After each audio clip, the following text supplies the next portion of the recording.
I guess some would say more in line I with everyone didn't else around them. I didn't exactly mean like those smaller parts. Like if you have like a smaller part like drinking unpasteurized milk, that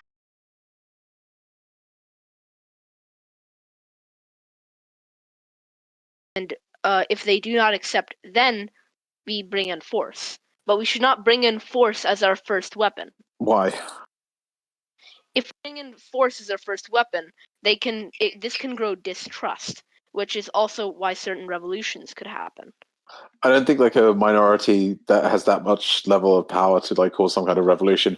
However, I do feel like given the fact that they're coming into like a new place to live, like you wouldn't go to someone else's house and just like put your feet up on the table and just make yourselves at home. It just seems to be the case that it would be beneficial for all parties involved for people to accept the fact that there's differences within their cultures, and there should be like a way in which they'd be expected to behave and fall in line with certain like cultural norms and stuff and whatnot. I guess the question that's at stake is what is meant by the phrasing of conform.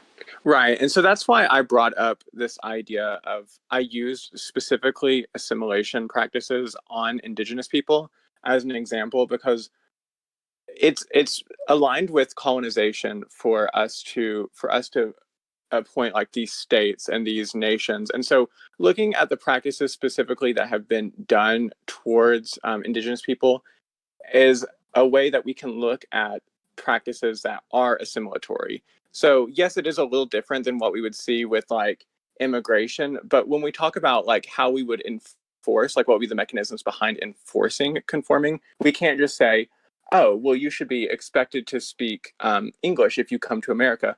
No, there needs to be more than just a social like idea of, well, this is a belief. That's why I'm thinking when we're talking about conforming, there has to be policy behind it. There has to be some kind of mechanism of action. It can't just be, oh, well, this is the generalized consensus. Like that's why I use the examples of the indigenous people, because that's our largest, as far as I know, that's our largest amount of research in forced assimilation is what's done to those people. So I guess that would be the question is, to what extent do we want to talk about conforming? Do we want to say that they must be like, is it an enforced Christianization? Is it forcing them to speak English if they're in an English speaking language predominantly?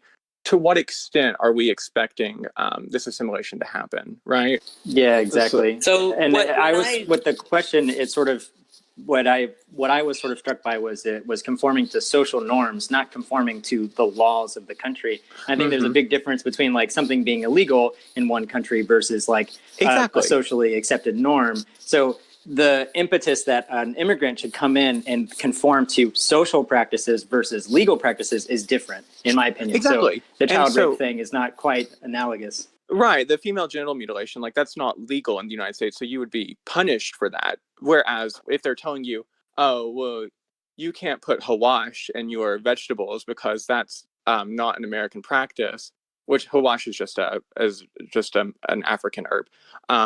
But see that, what is that? Like, is it going against norms or is it going against legal guidelines? Like we don't allow, well, actually we do have child marriage in America, so I can't say that, but we don't allow certain practices that we consider legally deviant, but there is deviance in practical aspects. Like, for example, a lot of immigrants that tend to come to America. So what if I take the position of civic nationalism? So creating like a national identity that's not based upon some kind of like arbitrary, so like your ethnic like background or your racial background, but it forms like a cultural identity based upon shared like values and norms, right? I would say that there's benefit and like utility in that.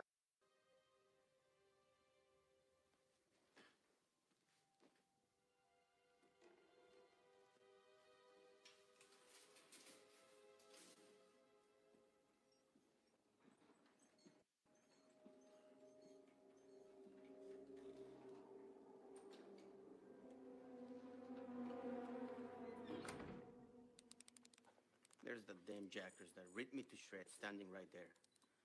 And that Vale Madre Centurion wouldn't lift a finger.